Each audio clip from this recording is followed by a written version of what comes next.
ရဲအရာရှိကအမျိုးသမီးအကျဉ်းသားကိုကားတကားလက်ကင်နဲ့လက်ထိပ်တွဲခတ်ထားခဲ့ပါတယ်။သူကအိမ်သားထဲကိုတန်းဝင်သွားပေမဲ့ကားတော့ဖြုတ်ဖို့မိနေခဲ့တာဟာသူမအတွက်ထွက်ပြေးဖို့အခွင့်အရေးဖြစ်သွားစေပါတယ်။သူမကကားနောက်ကတန်ပိုက်လုံးကိုတုံးပြီးလက်ထိပ်ကိုရိုက်ခွဲချင်နေတာပါ။သူမဟာကားကိုအမြန်နှိုးဂီယာနောက်ဆုတ်ပြီးလီဗာကိုနင်းချလိုက်ပေမဲ့တန်ပိုက်လုံးကိုမထိဘဲနောက်ကကားကိုပဲဝင်တိုက်မိသွားပါတယ်။ကံကောင်းတာကရဲအရာရှိပြန်မလာသေးလို့သူမချက်ချင်းထပ်ကြိုးစားကြည့်ပါတယ်။ဒီတစ်ခါတော့လက်ထိပ်ကတန်ပိုက်လုံးနဲ့ထိသွားအားပါပြီဒါပေမဲ့သူမကထိတ်လန့်တကြားနဲ့ brain နင်းဖို့မေ့ပြီးရှေ့ကားကိုထပ်တိုက်မိပြန်ပါတယ်။သူမသတိဝင်လာချိန်မှာတော့အဲ့ဒီကားဟာတင်မောပေါ်ကနေပင်လယ်ထဲကိုပြုတ်ကျသွားပါပြီ။လက်ထိပ်ကတော့အခုထိပွင့်မသွားသေးပါဘူး။ပိုဆိုးတာကအတန်ကျဲကြီးကြောင့်ရဲအရာရှိသတိထားမိသွားတာပါပဲ။အမျိုးသမီးကကားကိုထပ်နှိုးလိုက်ပါတယ်။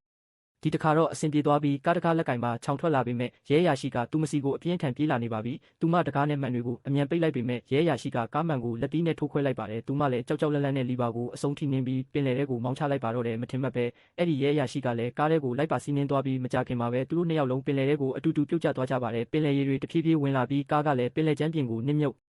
သွားပါပြီအကျဉ်းသားရဲ့ဘေးကင်းလုံခြုံမှုအတွက်ရဲအရာရှိဟာသူမရဲ့လက်ထိပ်ကိုဖွင့်ပေးလိုက်ရပါတယ်။လွတ်မြောက်သွားတဲ့သူမဟာကားထဲမှာပြုတ်ကျနေတဲ့ရဲအရာရှိရဲ့တနက်ကိုချက်ချင်းကောက်ယူလိုက်ပါတယ်။သူမကရေမျက်နှာပြင်ပေါ်ရောက်အောင်အသေးအတန်ကူးခတ်ပြီးရဲအရာရှိကလည်းနောက်ကနေကပ်လိုက်လာပါတယ်။ဒါပေမဲ့ရေပေါ်ရောက်တာနဲ့သူမကတနက်တင်နဲ့ရဲအရာရှိကိုတတိလစ်သွားအောင်ရိုက်ချလိုက်ပါတယ်။ဒီလိုနဲ့ပဲသူမဟာရဲအရာရှိလက်ကနေအောင်မြင်စွာထွက်ပြေးနိုင်ခဲ့ပြီးကမ်းခြေစီကိုကူးခတ်သွားပါတော့တယ်။